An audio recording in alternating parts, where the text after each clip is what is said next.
ให้เธอได้ฟังเอาไว้ว่าสิ่งสุดท้ายที่ฉันตั้งใจจะมอบให้ไป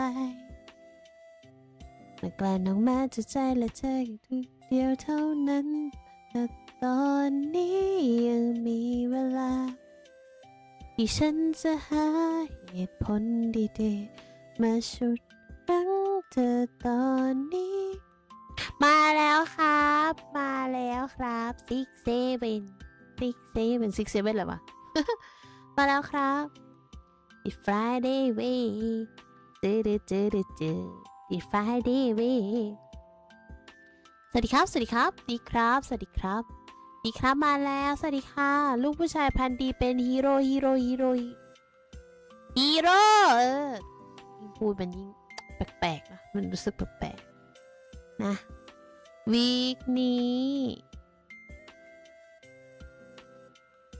อ๋อวีคนี้F1แข่งเย้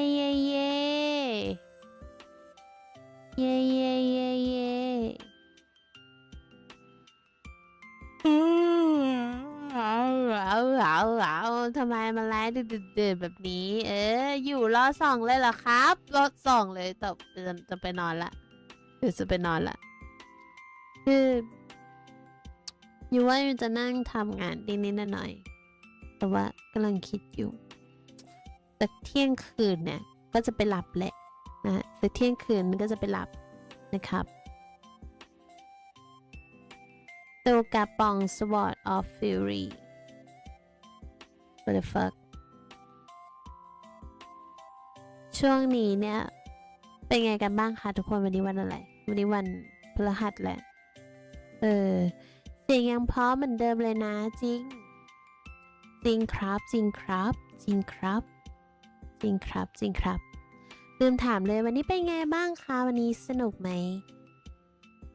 สนุกใช่ไหมล่ะวันนี้สนุกนะคะวันนี้สนุกมากเลยแหละฟังจากเสียงนะรู้เลยว่ามากเลยแหละ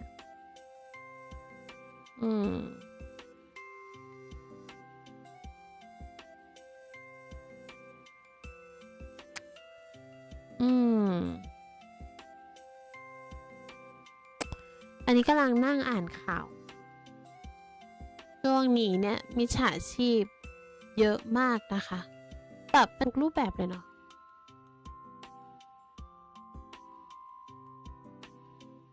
แม่งอะไรก็ไม่รู้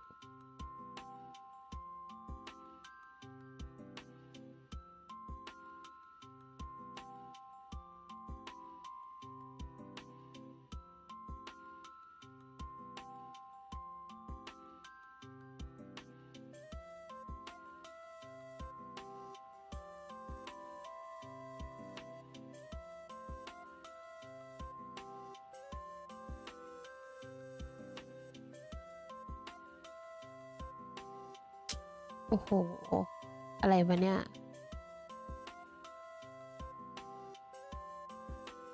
บ้าไปแล้วบ้าไปแล้วโอ้ยที่เราเอาเงินอันนี้เป็นข่าวนะคะเป็นข่าวแบบว่าเหมือนแบบจัดหาแรงงานไปต่างประเทศนี้แล้วก็เหมือนอะไรวะ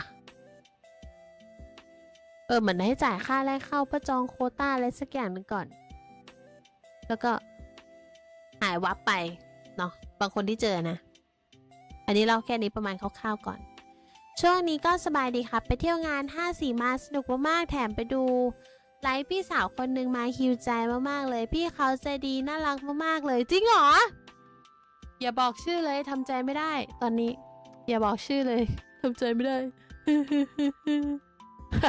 ขบวนการ54อ๋อเห็นแล้วอยากไปด้วยมาเลี้ยวครับยินดีต้องรับครับมาแล้วยินดีต้องรับครับขอบคุณที่มาหากันนะเดี๋ยวลบอันนี้กันเดี๋ยวมันจะไม่ขึ้นนะคะตอนแรกเนี่ยช่องนี้เนี่ยอยู่ค้างไว้อยู่ที่ประมาณผู้ติดตามประมาณ1,900หลัก101,900หลัก10เองเนาะแต่ว่าก็ถือว่าเพิ่มขึ้นมาทีนิดทีหน่อยนะสะสมไปเรื่อยๆนะมันเป็นอะไรที่ช่องนี้เนี่ยมันเริ่มต้นจาก13คนเท่านั้น13คน ที่แบบเป็นเพื่อนด้วยนะเป็นเพื่อนที่ไปนั่งกินข้าวด้วยกันแบบหลังจากที่เรียนจบเพื่อนก็นัดทานข้าวกันไปร้านจิ้มจุ่มร้านหนึ่งตอนนั้นอะเราเริ่มทำช่องนี้แล้วแหละยูเริ่มทำช่องนี้แล้วตอนนั้นโอ้โหคือไม่ดูแลตัวเองเลยอะแบบตัวใหญ่มากตัวใหญ่แบบมากทำสีผมอีกหูอะไรก็ไม่รู้อะ แล้วก็ไปนั่งกินข้าวจิ้มจุ่มกับเพื่อนแต่ตอนนั้นตัวเองรู้สึกว่าก็เป็นตัวเองปกติอะไรเงี้ยแต่ความจริงแล้วแบบโหพอย้อนกลับไปดูรูปนี่แบบโอ้ยทำไมนะไม่ดูแลตัวเองเลยมันแบบไอ้นี่มากอะแล้วก็คุยกันแล้วเราก็พูดถึงเรื่องเรื่องช่องที่เราจะทำเนาะเดี๋ยวจะทำช่องนี้เล่นเกมนู่นนี่นั่นเพื่อนก็หัวเราะแหละเพื่อนก็ขำมันเป็นเรื่องปกตินะเวลาเราจะลองทำอะไรที่แบบมันดูไม่น่าจะมีความเป็นไปได้อะมันดูแบบเหรอวะก็เลยแบบติดตามกันไปกัน13 คนนะก็ติดตามกันครบ13 คนขอบคุณมากเลยนะที่เป็น13 คนที่เพื่อนอะซัพพอร์ตกันเนาะเพื่อนเราก็น่ารักมากๆนะคะไม่ว่าเราจะทำอะไรก็คอยซัพพอร์ตเนาะไม่ว่าจะเป็นแบบเล็กๆน้อยๆก็ตามอะไรเงี้ยน่ารักมากใช่พี่สาวผมฟ้าใจดีน่ารักมากๆเลยแถมสวยอีกดิโอ้โหจริงเปล่าอะไรนะชื่อย่อยมกหรือเปล่าใช่ไหมชื่อย่อเนาะเอาชื่อย่ออะไรกันยมกนะเต้าแต่งานจบแล้วแถมไม่มีแล้วเพราะ54เขาหยุดสร้างเขาหยุดสร้างแล้วเพราะว่าเนาะมันธุรกิจนี้มันอิ่มตัวละเดอะมูวี่ก็อาจจะไม่ได้ดูแล้วเลยพูดแล้วก็เศร้านิดหนึ่งเพื่อนใจดีจังเลยใช่เพื่อนใจดีตรงที่แบบคือเพื่อนเราอ่ะมันอยู่ด้วยกันมาตั้งแต่สมัยเรียนเนาะก็คอยซัพพอร์ตกันล้มลุกคลุกคลานกินนอนด้วยกันอะไรอย่างเงี้ยมันก็เลยแบบเขาก็ซัพพอร์ตเรานะเขาก็ซัพพอร์ตเราโชคดีมากๆแบบเราไม่ได้มีความรู้สึกว่าเฮ้ยจะทำจริงหรอวะมันไม่ตลกไปหน่อยเหรอโตมาขนาดนี้แล้วนะหน้าที่การงานก็เฮ้ยหน้าที่การงานเราก็ไม่ได้แบบแย่นะจะทำจริงเหรออะไรเงี้ยแต่เพื่อนไม่ได้พูดอะไรเพื่อนก็แบบขำอ่ะมึงทำดิอยากเห็นอะไรเงี้ยอยากทำอยากเห็นก็ซัพพอร์ตกันตอนที่ไปเข้าโรงเรียน2 ปีนะก็บอกเพื่อนเหมือนกันว่าเนี่ยทำอันนี้อยู่นะอะไรเงี้ยเพื่อนที่กดติดตามแล้วก็แบบเอาจริงเหรอไหนเอาช่องมาดูดีอะไรเงี้ยแล้วก็กดติดตามเฮ้ยมึงเจ๋งว่ะทำนี้เหรอทำไปทำไปเพื่อนทำไปมันก็ดีโคตรดีอ่ะแบบดีตรงที่ว่าแบบมันไม่มีคำอะไรที่บั่นทอนเราเลยอ่ะมันมีแต่แบบให้กำลังใจมันยากนะรู้มันยากมันอาจจะแบบมันไม่ได้ประสบความสำเร็จแบบว้าวดังเป็นเป็นแสนเป็นล้านเลยขนาดนั้นแต่ก็แบบเฮ้ยคิดสภาพคน 2,000 กว่าคนน่ะตามเราติดตามเรา 2,000 กว่าคนกำลังแบบรอดูอะไรจากเราสักอย่างหนึ่งก็นับได้ว่าเป็นอะไรที่แบบมันเยอะนะแล้วคิดสภาพคนแม่งมีเป็นแสนคนเป็นอะไรอย่างเงี้ยอันนั้นก็ค่อยว่ากันอีกทีหนึ่งแต่สำหรับเราเนี่ย1,000 คนมันก็เยอะแหละมันเยอะตั้งแต่13 คนไปจนถึงยอด100 คนแรกอะยอด100 คนแรกเรายังจำได้อยู่เลยว่า100 คนแรกเนี่ยแบบเฮ้ย100 คนตามเราคนเดียวแล้วก็เพิ่มขึ้นเรื่อยๆจนตอนนี้ 2,000 มาไกลเหมือนกันเนาะมองภาพเราก็มาไกลเหมือนกันเนาะมาแบบยาวนานมากๆเฮ้ยรู้ได้ไงอ่ะใช่เรารู้แหละแล้วมียานเชฟนะก็ค่อยโตไปเทียนิดแหละเธอดีแล้วดีกว่าไม่โตใช่ดีกว่าไม่โตเลยเราถึงได้บอกว่าอยากทำอะไรอะทำไปเลยไม่รู้ว่าวันนี้หรือพรุ่งนี้จะประสบความสำเร็จไหมวันต่อไปจะเป็นยังไงเราก็ไม่รู้เหมือนกันยูถึงบอกเสมอว่า พรุ่งนี้หรืออนาคตจะเป็นยังไงยูก็ไม่รู้เหมือนกันยูก็บอกไม่ได้เหมือนกันรู้แต่ว่าทำไปก่อนอันนี้ถ้าไม่ถูกเราก็แค่เปลี่ยนเส้นทางใหม่ถ้าเราอยากทำตรงนี้แต่ความพยายามตรงนี้มันอาจจะไม่ได้โดนเส้นก็ไปหาเส้นใหม่แค่นั้นเองเรียนรู้ไปเรื่อยๆนะคะสักวันหนึ่งมันก็จะมีความสำเร็จเล็กๆเป็นกำลังใจให้เราหล่อเลี้ยงเราให้ประสบความสำเร็จในเป้าหมายใหญ่ๆได้เรามองว่าอย่างนั้นนะลองทำดูค่ะไม่ว่าเรื่องนั้นน่ะจะเป็นเรื่องเล็กหรือว่าเรื่องใหญ่จะเป็นเรื่องงานจะเป็นเรื่องเงินหรือเรื่องความสัมพันธ์นะคะสู้เขาแต่ถ้ามันไม่ได้จริงๆมันสุดทางแล้วรู้สึกว่ายิ่งทำแล้วยิ่งไม่เห็นหนทางเปลี่ยนเส้นทางเอาค่ะเนาะเดี๋ยวมันจะเจอทางที่ใช่เองอันนี้เพื่อนที่จริงใจนะเพื่อนจะทำอะไรก่อนจะช่วยต้องขำก่อนใช่มันจะขำว่ามันขำก่อนแหละคือมันขำตรงนี้ว่าแบบพวกมันจะทำจริงๆเหรอวะอะไรเงี้ยมันจะทำจริงเหรอเอาดีๆมันคืออะไรกูยังไม่รู้เลยแล้วเราก็บอกนี่ก็ไม่รู้เหมือนกันมันคืออะไรรู้แต่ว่ามันน่าสนุกดีมึงทำทำไหมล่ะก็ทำอะไรเงี้ยมันก็น่าสนุกดีจะทำไปเพื่อนน่าจะมองเห็นอะไรในตัวพี่เหมือนที่เรามองเห็น เห็นอะไร เห็นอะไรนะไม่รู้ เห็นอะไรก็เธอเก่งเธอก็เก่งเหมือนกันเธอก็เก่งเหมือนกันคือยูก็ไม่สามารถที่จะมาถึงจุดนี้ได้หรอกหรือไม่สามารถที่จะไปถึงการเข้าศึกษาต่อในช่วง2 ปีนั้นได้เนาะมันถ้าไม่มีทุกคนถ้าไม่มีคนมาดูถ้าไม่มีคน Subscribe ถ้าไม่มีคนมา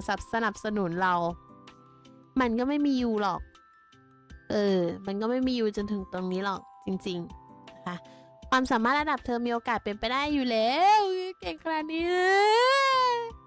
ขอบคุณค่ะ67เลยเด็กขอบคุณนะคะสู้เขาเป็นกำลังใจนะคะอะไรนะทำแค่ลาดลีได้ไหมครับเลยมันไกล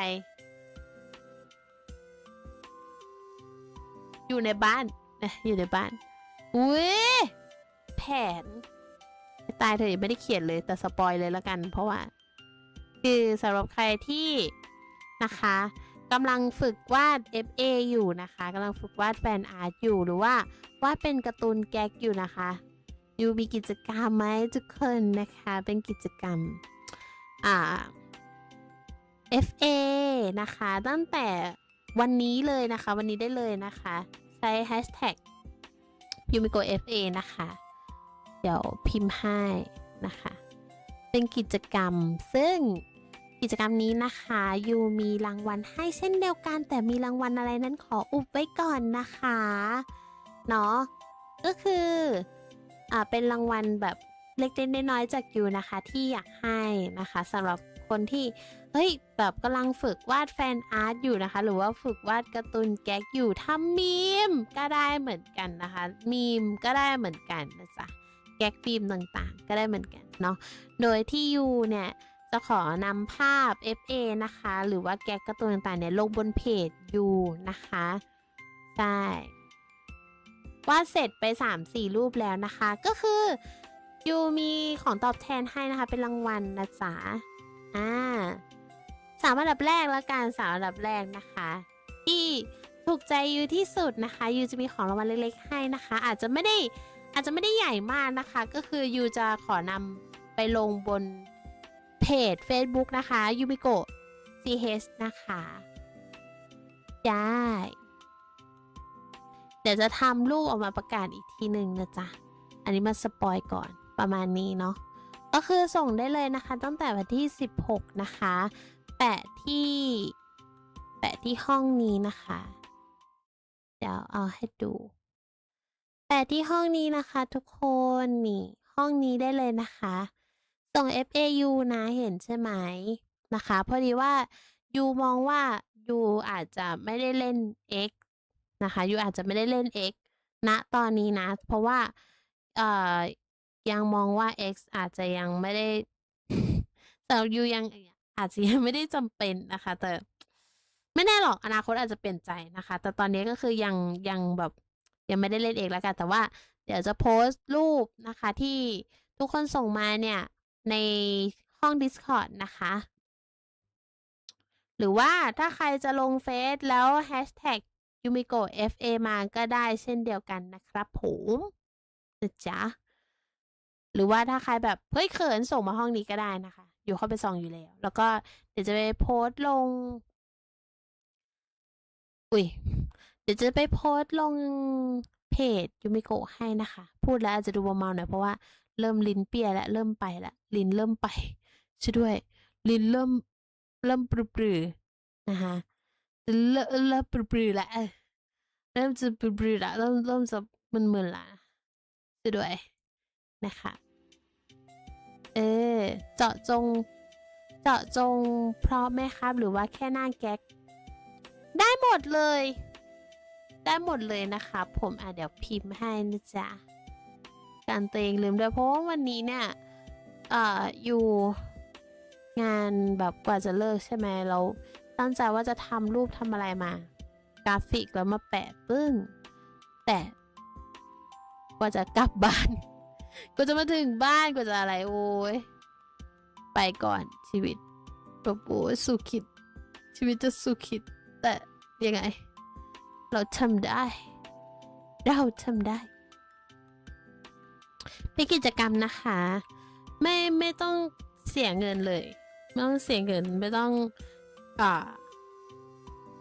อะไรให้วุ่นวายเนาะกิจกรรมที่ไม่กด FA นะคะ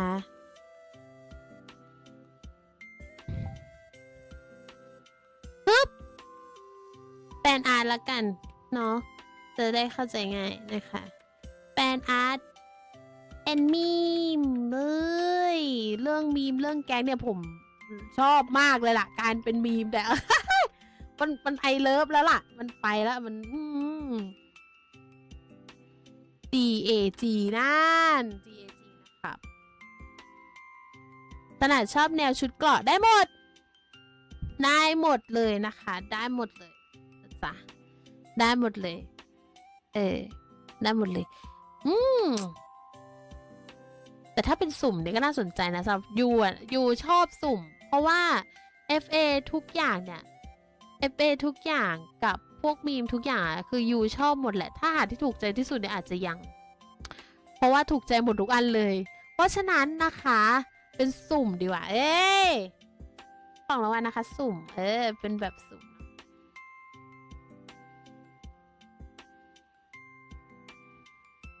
เป็นแบบสุ่มละกันยิ่งส่งเยอะยิ่งมีชื่อเยอะอย่างงี้ไหมนี่ช่วยกันคิดเลย ช่วยกันคิดไปเลยสุ่มแจกนะคะของขวัญจากยู3 ท่านนะคะ3 ท่านไปเลยของขวัญจากยูนะคะ3 ท่าน3 ท่านนะคะยิ่งส่งเยอะยิ่งมีชื่อเยอะเล่นอย่างนั้นไปเลยเนาะสุ่มไปเลยครับสุ่มไปเลยจริงเพราะว่ามันถูกใจทุกอันอะคือยูชอบทุกอันที่เป็น FA อะ FA ทุกอย่างยูชอบหมดก็จะเป็นวาดบนกระดาษหรือจะเป็นอะไรก็ตามแต่แบบชอบหมดก็เลยว่า3 ท่านนะคะยิ่งส่งเยอะยิ่งมีชื่อเยอะไม่ต้องเสียนะยิ่งส่งเยอะยิ่งมีชื่อเยอะนะคะ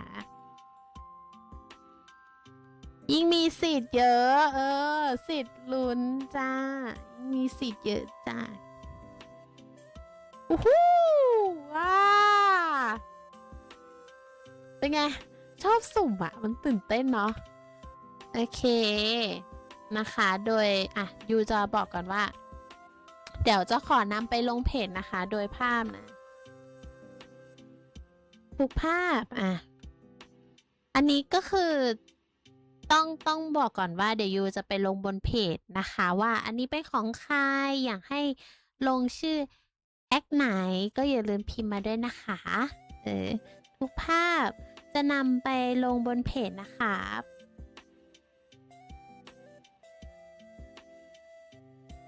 เพจยูมิโกะนะคะ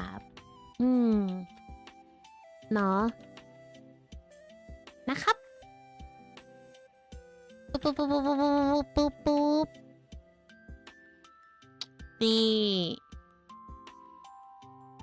น่ารักชุดๆเลยล่ะนี่เป็นยังไงล่ะนี่นะครับนี่จะเป็นกิจกรรมนี่นะคะกิจกรรมยูบิโกะแฟนอาร์ตแอนด์มีมแก๊กนะคะสุ่มแจกของขวัญจากยู3ท่านนะคะยิ่งส่งเยอะยิ่งมีสีเยอะฮู้ทุกภาพจะนำไปลงบนเพจยูมิโกะนะครับโอเคไหมนะคะถ้าเกิดว่าอยากให้ยูแบบเอาไว้ตรงไหนดีวะเอาตรงนี้ละกันนะคะถ้าเกิดว่าอยากให้ยูแบบโอเคลงเป็นชื่อแอคไหนก็พิมพ์มากำกับไว้ได้นะคะเนาะก็คือจะได้ทั้งแฟนอาร์ตนะคะบีมแล้วก็การ์ตูนแก๊กได้หมดเลยนะคะเพราะชอบทุกอัน เพราะชอบทุกอันนะจ๊ะเลยล่ะสนุกนะน่าสนุกเอาเป็นสุ่มไปเลยนะถ้าหาถูกใจเพราะว่าถูกใจหมด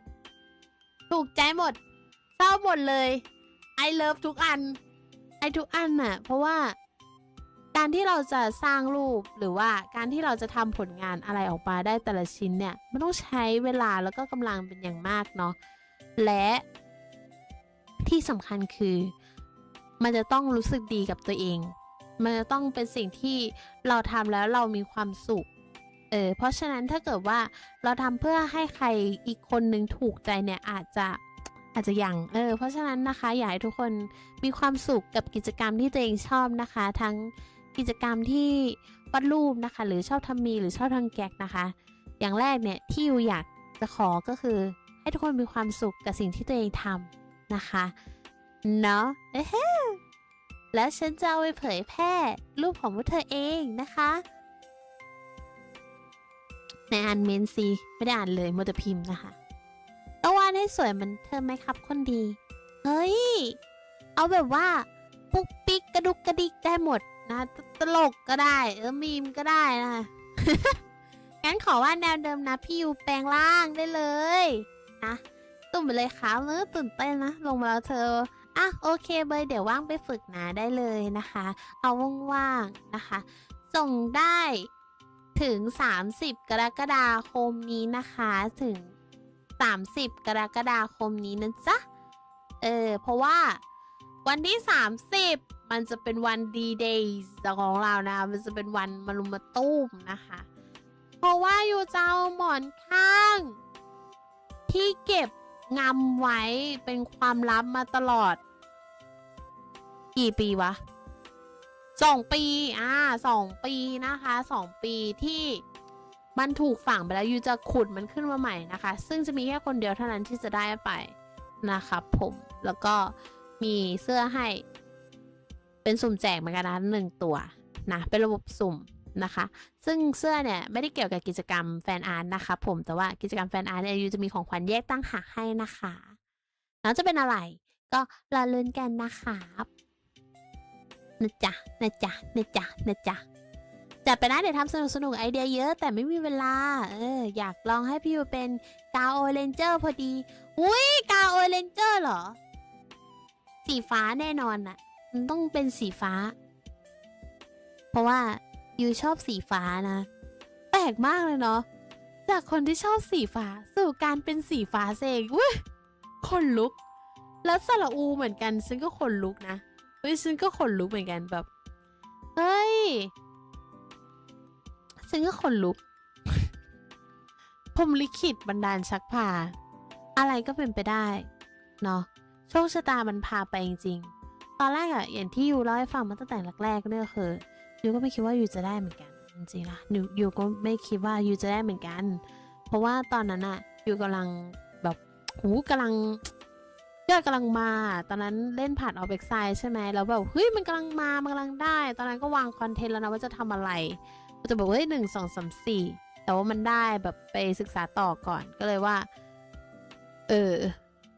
เป็นโอกาสเรามองว่ามันเป็นโอกาสนะมันเป็นโอกาสที่เราได้เข้าไปเรียนรู้ด้วยเหมือนเข้าไปเรียนจริงๆเหมือนเข้าไปเรียนจริงเรียนรู้ในหลายๆเรื่องเนี่ยมันทำให้เราแบบเฮ้ยไม่น่าเชื่อว่าเราจะทำสิ่งนั้นได้เฮ้ยไม่น่าเชื่อว่าเราจะทำสิ่งนี้ได้ ไม่คิดว่าเราจะทำสิ่งนี้แล้วสำเร็จได้อย่างเช่นการเล่นเกมสักเกมหนึ่งให้มันจบพอหลังจากที่เราเล่นเกมซีรีส์หนึ่งจบใช่ไหมเราก็จะรู้สึกว่าเฮ้ยเราอยากเล่นซีรีส์นี้ให้มันจบว่ะแล้วมันก็ตามมาแบบ1 2 3 4เฮ้ยมันเป็นอะไรที่แบบสำหรับเราอ่ะมันเป็นachievement ที่มันประสบความสำเร็จแล้วนะแบบเฮ้ยอันนี้สำเร็จแล้วว่ะแล้วมันก็ไม่มีอะไรที่จะต้องเสียดายอีกนะก็เลยรู้สึกดีมากๆรู้สึกดีมากนะก็เพราะว่าชอบไปแหละชอบแล้วมองว่าการเล่นเกมเนี่ยเป็นเหมือนการพักผ่อนอย่างหนึ่งสำหรับเราเนาะเป็นการพักผ่อนอย่างหนึ่งเพราะว่าถ้าเราคิดว่าเฮ้ยมันจะต้องมาทำงานมันจะต้องมาอะไรอย่างเงี้ยมันจะทำให้เรา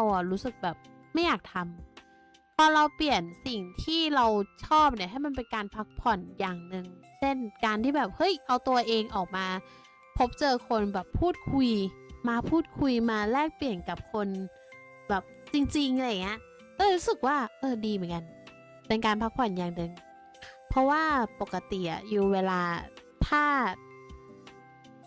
ไม่ได้ทำอะไรนะถ้าไม่ได้ทำอะไรก็จะแบบนิ่งไปเลยอยู่เฉยๆไม่คุยกับใครไม่สนทนาไม่ตอบแชทไม่ทำอะไรทั้งนั้นมันถึงขนาดนั้นเลยช่วงหนึ่งแบบไม่ตอบข้อความใครเลยน่าจะนอนอยู่เฉยอาจจะมีบ้างที่หยิบหนังสือสักเล่มขึ้นมาอ่านถ้าได้หยิบหนังสือเนี่ยจะเริ่มไม่ตอบแชทแล้วจะเริ่มไม่อ่านแชทแล้วเพราะว่าอ่านหนังสือเสร็จก็อาจจะหลับไปเลยอะไรเงี้ยนะคะแต่ทีนี้เนี่ยเราต้องเพิ่มสกิลในการฝึกปฏิสัมพันธ์กับคนมากขึ้นใช่ก็เลยอย่างน้อยเนี่ยเราก็ได้ฝึกสกิลการพูดด้วยนะคะถ้าใครรู้สึกว่าตัวเองพูดไม่เก่งก็ค่อยฝึกไปค่อยฝึกพูดไปอย่างแรกถ้าเราไม่รู้เราจะพูดกับใครนะเราก็เริ่มพูดกับตัวเองก่อนพูดกับตัวเองในเชิงลักษณะที่เป็นการพูดคุยกับเพื่อนคนหนึ่งอาจจะแบบเฮ้ยวันนี้จะกินอะไรดีวะวันนี้กินอันนี้ดีไหมไม่ได้กินนานแล้วนะกาแฟลาเต้ไหมหรือว่าเฮ้ยอเมริกาโน่ไหมอย่าไปร้านนี้ไปไหมไปดิเหมือนแบบทำเขาเรียกว่าอะไรให้เรารู้สึกว่าเราสนิทกับตัวเองมากขึ้นพอเราเริ่มที่จะสนิทกับตัวเองแล้วเราจะรู้ใจตัวเองว่าเราจะต้องการอะไรมันจะจอยมากเลยแหละแล้วทีนี้พอเราแบบรู้ว่าตัวเองชอบอะไรไม่ชอบอะไรทันทีที่เราแบบจะไปพูดคุยกับคนอื่นและเริ่มมีปฏิสัมพันธ์กับคนอื่นแล้วเราก็จะเข้าใจความต้องการของตัวเองแล้วเราก็จะสร้างขอบเขตกับตัวเองและผู้อื่นได้ดีมากขึ้นรักษาระยะได้ดีมากขึ้นแล้วก็ไม่เขาเรียกว่าอะไร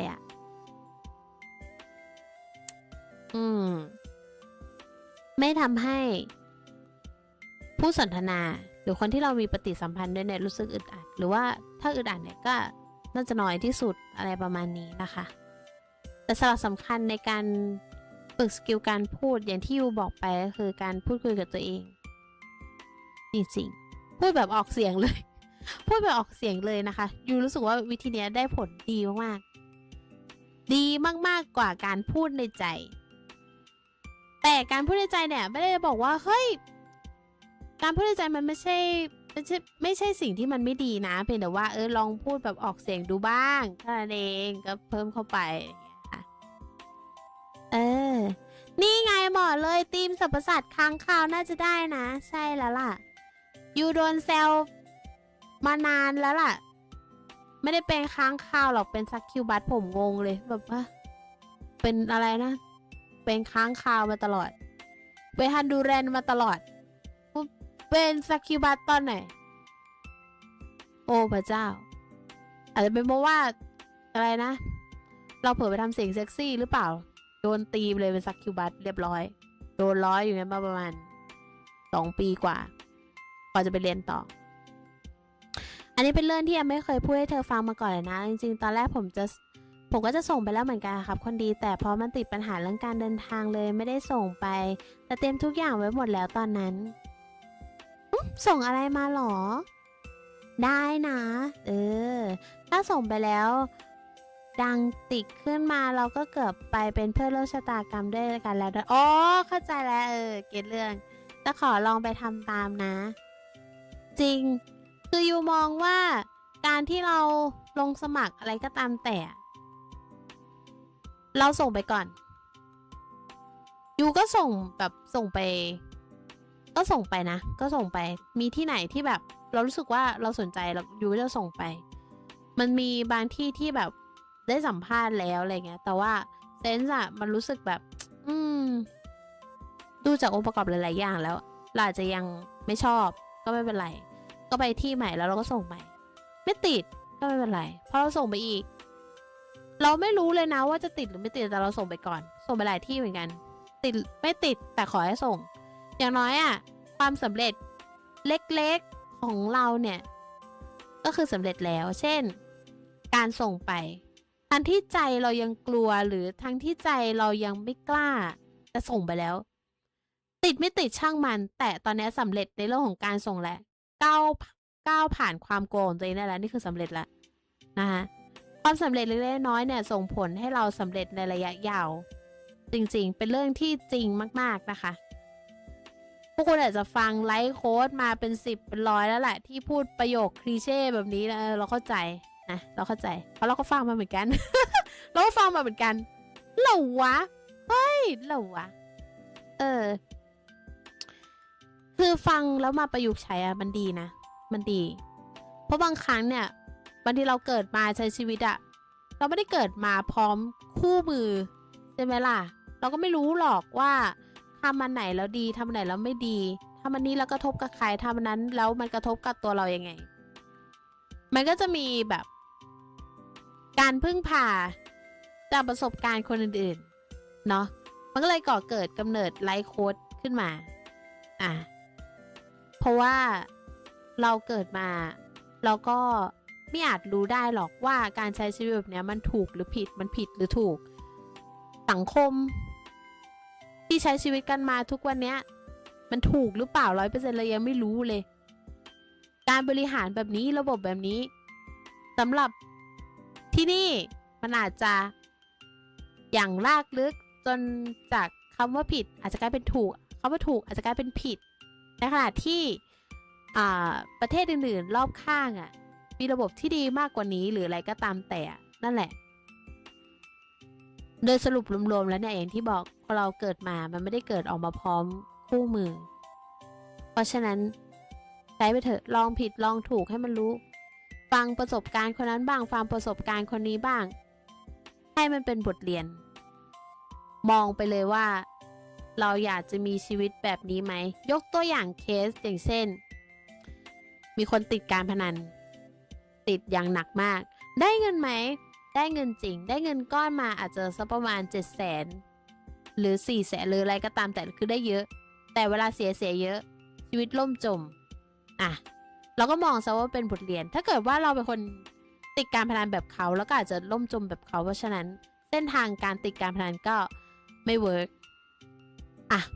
ไปเส้นทางใหม่ถ้าเราเป็นคนขยันทำงานแต่ค่าแรงขั้นต่ำอยู่ที่ประมาณ300พยายามทำพิสูจน์ตัวเองแต่ค่าแรงยังเท่าเดิมยิ่งขยันยิ่งเท่าเดิมยิ่งเหนื่อยยิ่งเจ็บตัวเราก็แค่มองมันเป็นบทเรียนแล้วเราก็เปลี่ยนเราไม่อยากเป็นคนขยันแบบไม่มีจุดหมายว่ะไม่อยากพยายามแบบไม่มี impact ก็แค่เปลี่ยนเพราะฉะนั้นการใช้ชีวิตโดยการฟังจากประสบการณ์หลายๆคนแล้วเราก็มองตัวเองว่าเฮ้ยมันสอดคล้องยังไงประยุกต์ได้ไหมก็แล้วแต่เป้าหมายของแต่ละคนแล้วแต่เป้าหมายชีวิตของแต่ละคนเนาะว่าเราอยากใช้ชีวิตแบบไหนนะคะสงสัยครับดีจะมีช่องเอาไว้อวดรูปนานาจิตตังโดยเฉพาะไหมกลัวมันไปดันแชทธรรมดามีนานาจิตตังหรอช่องมีมเลยใช้ช่องนั้นเลยอวดรูปใช้ช่องมีมไปเลยนะฮะใช้ช่องมีมไปเลยถ้าลูก18 บวกไปบาดาลเลยนะคะผมถ้าลูก18 บวกไปบาดาลเลยนะห้องส่งการบ้านนี้เอาไว้ทำอะไรล่ะครับเอาไว้ฝึกวาดรูปครับอันนั้นก็ใช้ได้เหมือนกันเช่นฝึกวาดรูปมาแล้วอยากอวด ได้เหมือนกันนะคะไม่จำเป็นจะต้องเป็นรูปยูก็ได้หรือว่าฝึกวาดรูปอะไรอื่นเนาะเพราะว่าเมื่อก่อนน่ะคือด้วยความที่เราจบครูศิลปะมา แล้วแล้วมันมีอยู่ช่วงหนึ่งก็ทำสอนวาดรูปอะไรเงี้ยช่วงเดียวเล็กๆช่วงสั้นๆแก็บสั้นๆนะคะรู้สึกว่าแอบเหนื่อยนิดนึงไปสอนเลยเหนื่อย ไปสอนละเหนื่อยไปทำละก็เลยมันมีห้องส่งการบ้านแล้วก็รวมเทคนิคอะไรก็ตามแต่หรือว่าถ้าใครมีเทคนิคในการวาดรูปก็แชร์กันในนั้นไปเลยนะใช้เป็นประโยชน์ใช่บ้างนะห้องแต่ละห้องทำมาเนี่ยก็ให้ทุกคนใช้นะไม่ใช่มาดองนะใช้เถอะนะคะอยากรู้ห้องไหนนะคะก็เป็นท็อปโดเนทนะจริงๆผมก็เห็นด้วยนะอยากพยายามขยันแบบที่มีจุดหมายมากไม่อยากขยันแค่เพื่อสิ่งที่คนอื่นตั้งให้ใช่ทีนี้แฟกต์เนี่ยแฟกต์ความจริงเราต้องยอมรับอย่างหนึ่งเลยนะว่าทุกธุรกิจเนี่ยมันไม่ได้ออกแบบมาเพื่อรองรับความฝันของเราเนาะมันออกแบบมาเพื่อประโยชน์แน่นอนว่าทุกสิ่งทุกอย่างเนี่ยเราทำเราต้องได้ประโยชน์เราต้องได้ประโยชน์ทางธุรกิจก็ต้องได้ประโยชน์เช่นเดียวกันเพราะฉะนั้นก็ต้องเลือกเอาว่าสิ่งไหนเนี่ยมันเหมาะสมกับเราเหมาะสมกับเป้าหมายของเราในระยะยาวถ้าระยะสั้นก็ได้ก็ดูเอาเนาะแล้วแต่ชีวิตของแต่ละคนนะคะทีนี้เนี่ยเราจะเล่าอันนี้ให้ฟังเราไป เราไปเจอประโยคนึงมาเราเจอไปเป็นประโยคสนทนาเล็กๆเนาะเป็นประโยคสนทนาเล็กๆนะคะที่เราฟังแล้วเนี่ยเราจำมาเลยเราจำมาเลยแล้วเรารู้สึกว่ากึ่งชอบหน่อยก็ชอบนะแต่มันมีความจะเถียงอยู่ประโยคนี้มันเป็นประโยคที่ว่าชีวิตเราทำไมจะต้องมีคนมาบอกว่าเราจะต้องใช้ชีวิตแบบไหนชีวิตเราเองนะทำไมต้องให้มีคนมาบอกว่าเราต้องทำอะไรแบบไหนประโยคประมาณนี้พอเราฟังเนี่ยในหัวเรามีอาการเถียงแบบเฮ้ยที่ผ่านมาเราก็ใช้ชีวิตโดยไม่ต้องมีใครบอกไม่จริงทุกวันเนี้ยเราก็ยังต้องพึ่งบางอย่างในช่วงเวลาที่เราสับสนเช่นเราสับสนรู้สึกว่าชีวิตแบบมันดูไม่พัฒนาเลยว่ะเราก็อาจจะไปดูช่องที่มันพัฒนาตัวเองอะไรเงี้ยแล้วก็มาประยุกต์ใช้นะแต่เราชอบประโยคนี้ตรงที่ว่าชีวิตเราทำไมต้องให้มีคนบอกว่าต้องใช้ชีวิตแบบไหนทำแบบไหนใช่ไหมอีกในหนึ่งเนี่ยเรามองว่าอาจจะหมายถึงว่าเราอยากจะทำอะไรเราทำเลยไม่ต้องรอให้ใครมาบอกว่าต้องทำ1 2 3 4คิดเลยอยากใช้ชีวิตแบบไหนเอาที่ตัวเราชอบ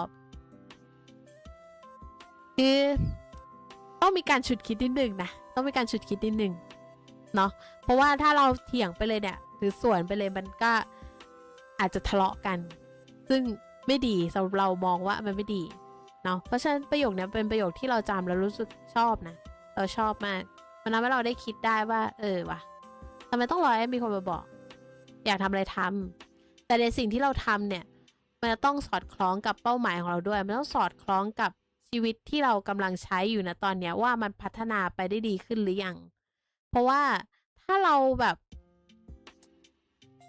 อยากทำแต่ในสิ่งที่เราอยากทำมันเป็นสิ่งที่แบบทำให้ชีวิตเราบัดซบได้เนี่ยอันนี้อาจจะยังอันนี้น่าจะไม่ใช่แหละเพราะฉะนั้นคิดดีๆ คิดดีๆแน่นอนว่าไอสิ่งที่เราอยากทำเนี่ยในหัวนะอีกด้านหนึ่งของเราเนี่ยในใจเลยนะไม่อยากทำและความดีนะทำแล้วไม่ได้เลยทำแล้วไม่รวยว่ะอยากล้างผ่านเยาวชนไปเลยอยากทำธุรกิจสีมืดไปเลยแบบให้มันมืดไปเลยทำลายล้างเยาวชนให้หมดดีค้าให้หมดมันจะเป็นซะอย่างนั้นมันไม่ได้ไง มันไม่ได้เพราะฉะนั้นไอสิ่งที่เราอยากทำเนี่ยมันต้องเป็นสิ่งที่ดีกับเราในระยะยาวความดีมันเลยยากหน่อยหนึ่งมันใช้คำว่ายากหน่อยหนึ่งแล้วเดี๋ยวมันจะรู้สึกไม่มีกำลังใจเนาะความดีที่เราทำเนี่ยมันต้องทำอย่างสม่ำเสมอแล้วก็มีวินัยทุกครั้งถ้าเราทำแบบไม่มีวินัย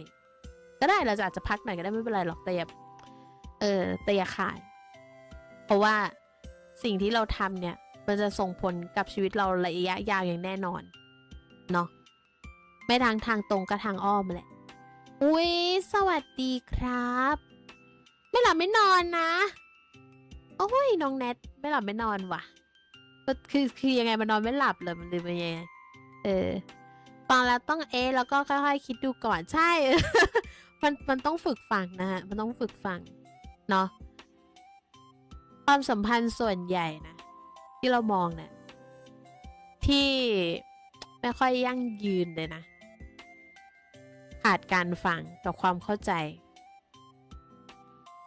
ขาดการฟังกับความเข้าใจต้องหยุดฟังก่อนหยุดฟังแล้วก็หยุดคิดทำความเข้าใจนิดนึงว่าผู้สนทนาของเราเนี่ยต้องการสื่อสารอะไรเนาะแต่ถ้าบางคำแบบเราฟังแล้วรู้สึกมันไม่ดีกับหัวใจเราพูดแต่พูดยังไงที่แบบไม่ใช่การทำลายความรู้สึกกันอันนี้ในกรณีที่เรายังรักเขาอยู่นะแต่ถ้าเราไม่ได้รักเขานี่ก็อาจจะก็ส่วนอยู่ แต่ถ้าเราสมมติเรามีแฟนเรารักแฟนอาจจะพูดจาไม่เข้าหูเราสิ่งที่เราจะต้องทำก็คือฟังสิ่งที่เขาพูดออกมาแล้วดูว่าเขาตั้งใจหรือเปล่าถ้าเขาไม่ได้ตั้งใจก็สื่อสารอย่างตรงไปตรงมาแต่ถนอมน้ำใจนะฮะแต่ถ้าเกิดว่าสิ่งที่เขาพูดใส่เราเนี่ยมันเป็นคำที่หยาบคายนะฮะเราฟังเอาก็ได้แต่เราจะไม่พูดนะคะเราจะไม่พูดแล้วก็ไม่ทำอะไรทั้งนั้นปล่อยนะคะแล้วก็จบตรงนั้นเลยนะฮะแต่ถ้าเกิดว่าเฮ้ยอยากจะสักนิดสักหน่อยอยู่ดีแฟนเราพูดคำหยาบมาสวนไปเลยนะคะส่วนทางกายภาพไปเลยหยอกเล่นนะหยอกเล่นอย่าไปหาทำนะเดี๋ยวจะหาว่าเฮ้ยยมกมันสอนอะไรก็ไม่รู้อ่ะนะผมเลยไปใช้กับแฟนเลยนี่เรียบร้อยกูอีกแล้ว ไม่ได้นะอย่าไปทำอย่างนั้นนะฟังหูไว้หูนะใครเขานอนตอนนี้กันอุ้ยนอนหน่อยเดี๋ยวจะหนีไม่นอนแล้วคือจะมาเอาแค่ทวิตดรอปเฉยๆแหละรอเหมือนกันซ่ารอเหมือนกันซ่าตอนนี้รอเหมือนกันซ่าเพราะว่าทุกคนแบบเล่น POE กันสนั่นนะฮะแล้วก็วิเคราะห์เราจะต้องหาดูสักช่องหนึ่งไหมแต่ว่ามันไอ้นี่นะมันช่องหลักอะไรช่องหลักอะอะไรช่องหลักเลยอ๋อนี่ไงว้าวลงประเดิมคนแรกไปเลยเซ็กซี่มาก เซ็กซี่มากเลยครับผมอาจจะไม่เหมือนเฮนอาร์กิเกอร์เท่าไหร่ไปทางสุโตมุนิเฮอิฉันขอโทษนะเลิศกดใจกดใจขอบคุณครับสวย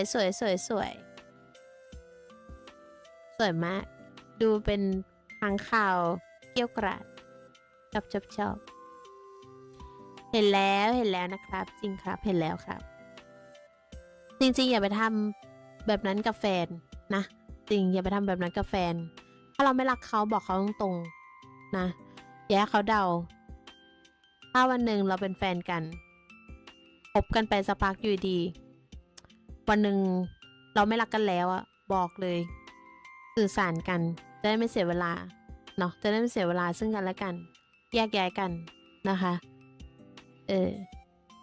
สวัสดีครับสวัสดีคุณครูครับสวัสดีครับจะเป็นหลีกย้อมแมวอบิสไหมนะนั่นสีเขียวเหมือนกันเนาะ นั่นสีเขียวเหมือนกันอบิสเขียวเหมือนกันแต่ว่าหนูเห็นนะว่ามันมีอะไรนะเฟมอะไรสักอย่างหนึ่งนี่เคิร์ดออฟเป็นเขาเรียกว่าอะไร75 of each. I think you should just get 4 hunter items. นี่มันน่าจะเป็น overglazing the melding note. มันน่าจะเป็นเขาเรียกว่าอะไร คอนเทนต์ลีกแหละน่าจะเป็นคอนเทนต์ของลีกเลย 90, 10, 10. Yeah, you could do that as well. You could ก็อาจ just จะได้ not พาย res เรือ cap. หรือเปล่าหนูก็ไม่รู้เหมื How อน much กัน is it if you just have no res cap? If it's the minus 30. If you have literally zero res. รอสรุป If นะ you have literally zero รอ res, สรุป you take 100 damage. Well, we already know it's the 7.5 number, right? So you have 100 damage. You take 5% of that damage, and then you เพราะว่า multiply ทุก it คน by ก็น่าจะรอเวลา 1.4. ประมาณตี 3กันหมดนะหนูมองว่าน่าจะรอเวลาประมาณตี 3กันหมด You're taking 40% more LA damage. I mean, that's pretty sizable. เห็นไหม But that's หนูไม่รู้ literally ว่า if you เห็นหรือ didn't เปล่า invest a single point into res. And then you also didn't have to get more max res. โอแม็กซื้อโอแม็กซื้อ I still think you just go 400 items. Overall, honestly, one of the weaker notes here, but it's not bad at all. That just shows you how strong these notes are.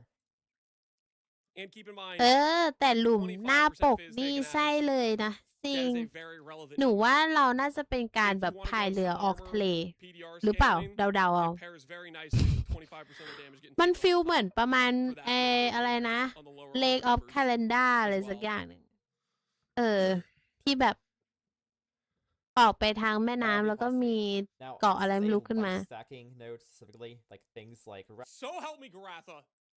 So help me. เนาะบางคน I'm เขา already ซื่อ getting บื้อ triggered by แบบฉัน Connor น่ะ in chat. ถ้าให้เดา Garatha, บางครั้งฉันก็ไม่รู้หรอกจริง I am ฉันก็ this close to losing ฉัน my ไม่ mind. ชอบ Better not เดา glaze apostate. ฉันมองว่า Better not. เป็นอะไรที่เสียเวลา Better มาก not do it. Wrath Pith มีอะไรก็พูด with, เลย the ไม่ Grey ชอบ Wind, ก็พูด and Crown of Eyes. You get Wrath Pith, you get Stall damage, you convert it to attack damage through Crown of Eyes, and then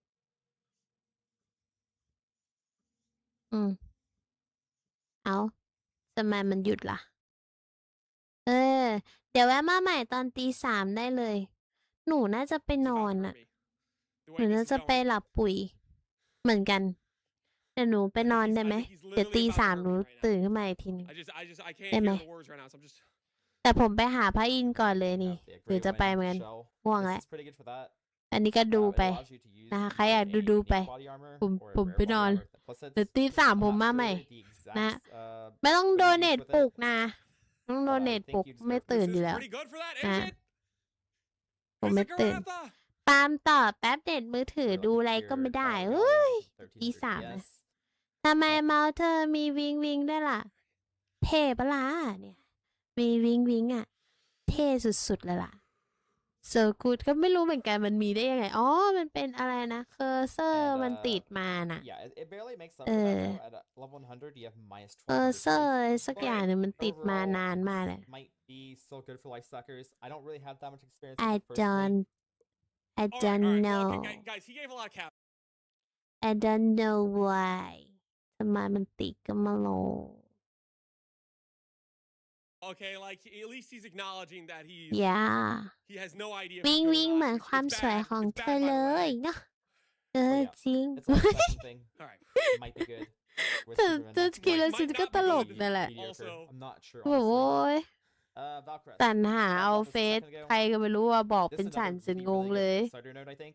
For example, you're playing โอ้ a แล้วเป็นคน caster, ที่ฉันรู้จัก without ด้วยฉัน โอ้ absolution. This This- is This is like Bên the thò only á. correct option for softcore. ให้ It's เกียรติ sorta- it's like ให้เกียรติวิตา you're มินที่ sophomore ฉัน league กิน start, บ้าง you're behind ถึงแม้ 15 ฉันจะ points, กิน you บ้าง finally ไม่ get กิน to Cool บ้าง Lab, you're like, please give me some damage. พูดถึงวิ I'm ตามินยังไม่ได้ struggling กินเลย through นะวัน campaign เนี้ย bosses, and this is like the only damage node. โคตรจะเท่เลยอ่ะ Plus 2 Valkyries ย่า for that. เนาะ Yeah, โคตรจะ onslaught kill. เท่เลย Val ฟุ้งฟิ้ง Bolt มากเลย Trap or เธอ something, นะ Val Righteous Fire. ฟุ้ง Anything ฟริ้ง you just use ฟุ้ง a Val ฟริ้ง skill ปุ้งปิ้ง and you กุ้ง just have กิ้ง onslaught up permanently. กระดุง This is- กระดิ่ง this is จุง pretty จิง good. จุงจิง Also, Then you don't get a Val gem. Yeah. Imagine you're doing an SSF run. You don't have you cruff your jabs. Don't get a Val gem, and all you have is nothing. anything that is your main skill that happens to be a Val skill as well. For example, like I don't know, Val Spark or Yeah. something. If Yeah. you use Val Hmm. Spark, you'll have plus 2 Spark That's as fair. well. If you have if you're But doing a Val Taylor gem, Lee. For the exact skill you I benefit use with from this, plus อ๋อ one. it's เฟ pretty, ม pretty solid just for the gem มันเหมือน levels ไฮ alone. เลย If you Wow. can benefit from the gem levels, this is like fine on League Start. If you can't benefit from remove gem all levels, energy with the gem shield levels can and all you're maximum getting is like onslaught, instant that's just depressing. or There's a- maximum energy there's a lot of shield ways to farm necessarily get onslaught in the game, and that feels bad if that's your entire Mm. Cool Lab. And per onslaught's always good as well. น่าจะไอ้นี่หรือเปล่า Dawnbreaker. So this is คล้ายๆ Lake of power node Calendar of this Hell specific yes. wheel here. แล้วก็มี Dawnbreaker is insane because it แบบ